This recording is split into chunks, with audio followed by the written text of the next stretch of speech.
কেমন আছেন সবাই? আশা করি অনেক ভালো আছেন। তো আজকে আর একটা ভিডিও নিয়ে চলে আসলাম। তো এটা হচ্ছে ড্রিম 110।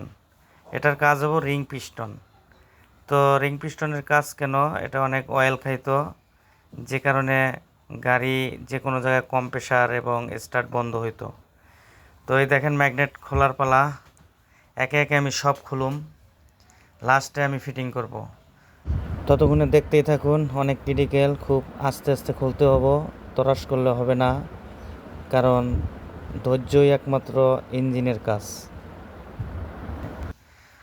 তো একে একে সবই খোলা হয়ে গেল। এই যে সিলিন্ডার খুলতে আছি দেখেন।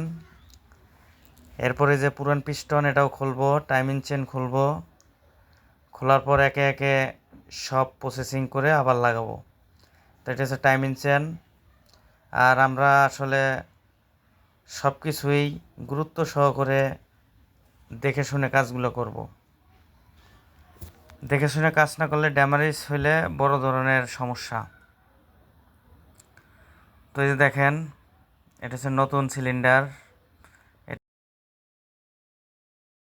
ফিটিং করব।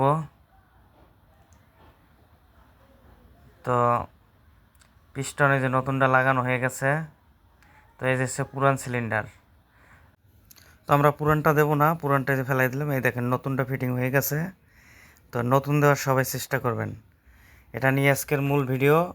ভালো থাকবেন সবাই, সুস্থ থাকবেন। ধন্যবাদ সবাইকে।